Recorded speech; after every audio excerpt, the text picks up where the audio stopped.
In this video, we're going to check out how the band Sabbat came to release a Flexi disc on the front of Games Workshop's White Dwarf magazine. Scifiwargamers, helping you explore the hobby. Greetings, hobby fans. My name's Marcel, and it's my mission to help you explore the hobby. The seagulls are very noisy today. Seagulls are still very noisy. Shut up, seagulls. If you've been around for a long time, like me, you'll probably be aware that the band Sabbat once released a Flexi disc that came free on the cover of White Dwarf magazine. But how did they arrive at such a place? However, did they end up releasing a vinyl EP on the front of a Games Workshop magazine? Let's find out. What's the connection between Sabbat and Games Workshop?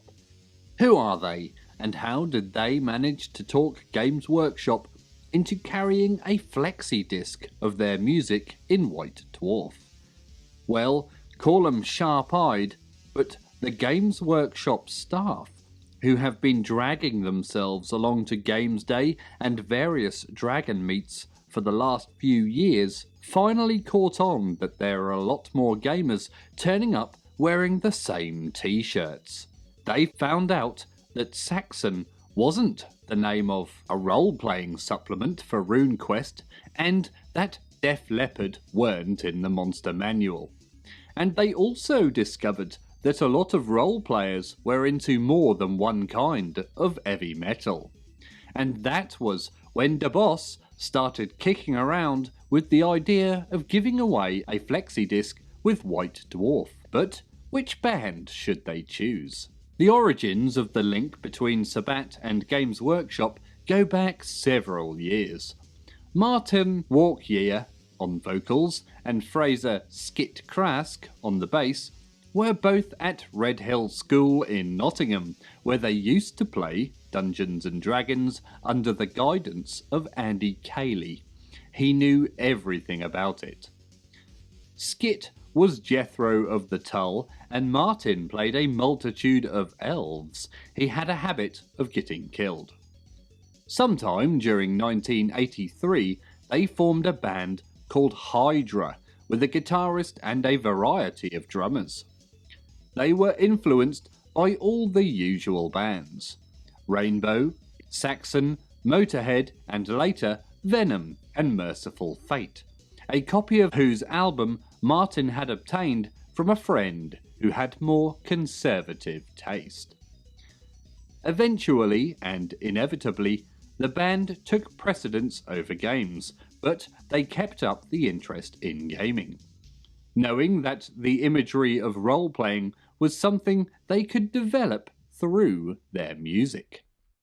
John Blanche heard the band on the Friday Rock Show and was subsequently introduced to Skit at a Slayer gig. So when the Flexi idea came up, John put two and two together and put the idea to the band. They were equally keen to record a track for White Dwarf. It was eventually decided to use Kev Bauer, ex-Hell, as the producer and Yew Tree Farm as the studio. The name Blood for the Blood God was taken from the battle cry of Chaos Warriors of the god Khorne. An impending recording session with a German company called Noise meant there was very little time available. But the band themselves believed they produced their best work under pressure, and 3 days later the deed was done. Some history. Skit had been playing the bass since he was 13. Martin had originally experimented with saxophone and guitar, but not together, and eventually progressed to vocals. He discovered his voice when he was playing around with a microphone one day. It just came out, whatever that means. If you've listened to the Flexi or have heard the group live, you'll know that Martin's vocals are strikingly different. The diminutive frontman's eerie tones conjure dark and foreboding images of a nightmare fantasy. Meanwhile, out in the wilds of Derbyshire, far from the gaze of man or beast, Andy Sneap was spending much of his time strumming away on his guitar. His influences were Quo, when I was 12, he stresses, except, and of course, Merciful Fate. A major influence was another local band called Hell, now sadly disbanded. Andy had lessons in rock guitar from Hell's lead man Dave for about 2 years. Finally, Simon Nagus, the drummer. Simon was bashing away at his mother's Tupperware from an early age and progressed to a drum kit at the age of 12, when a 2-piece jazz kit cost 25 quid. He played in a Long-Eaton band, Striptease, and was then influenced by soft rock like the stuff spewed out by Journey.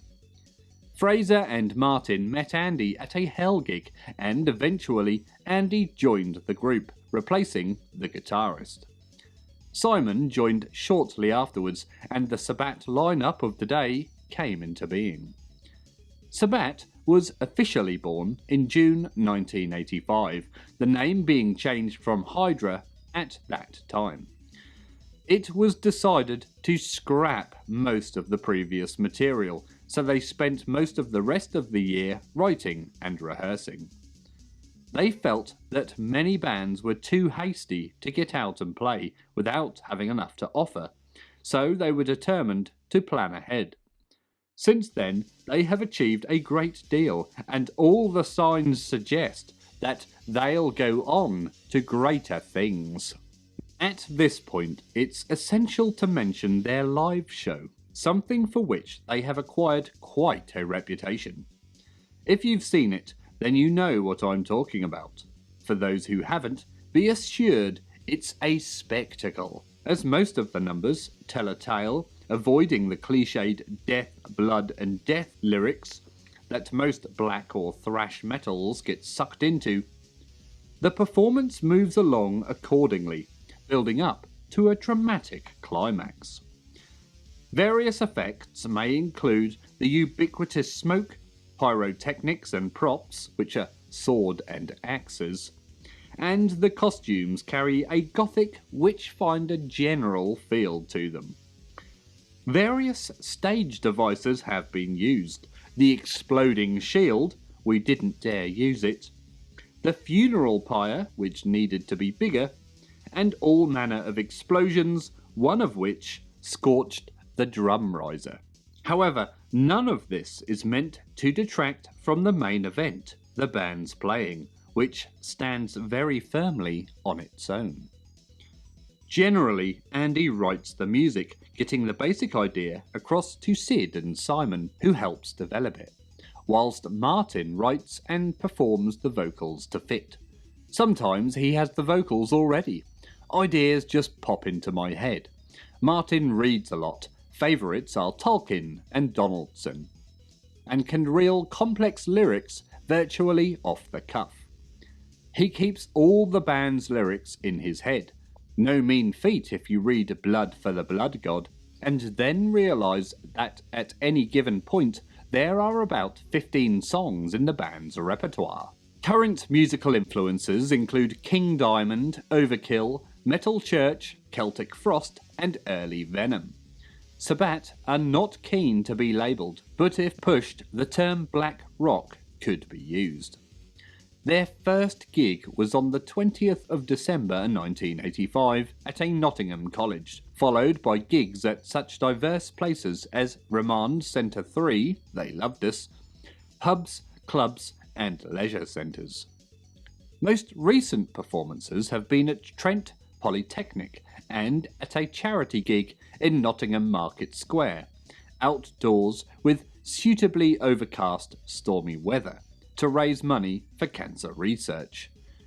They had their London debut at Dingwalls, subsequently receiving rave reviews in Kerrang magazine, who described them as the heaviest band in Britain. In May 1986, the band put together a tape under the title Fragments of a Faith Forgotten. The tape was sent to various record companies, including Noise, a German-based label. Noise were interested but hesitant about signing up an unknown quantity. Music for Nation thought their songs a bit long, but a tape was also sent to Tommy Vance on BBC Radio 1's Friday Rock Show to see if he would review it in his Metal Hammer column. The next thing they heard was a phone call inviting them down to record a session for the programme in London. Apart from the van breaking down and leaving them stranded in the big smoke, this went down well.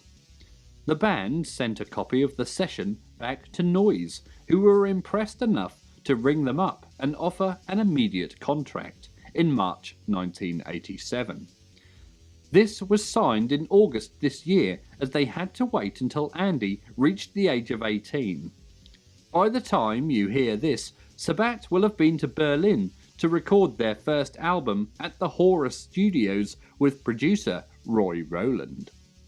Though some people have taken offence at their stage exploits, the band are quite firm about their image. Look what Alice Cooper gets away with. We're not going to change our image for anyone, not even the Americans.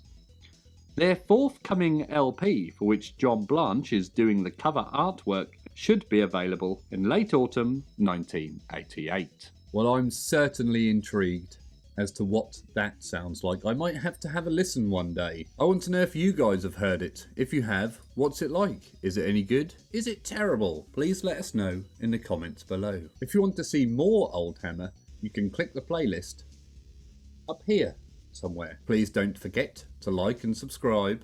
You can even support the channel on Patreon, the link to which is in the description below. As always, thank you very much for watching, and always remember to drill your barrels.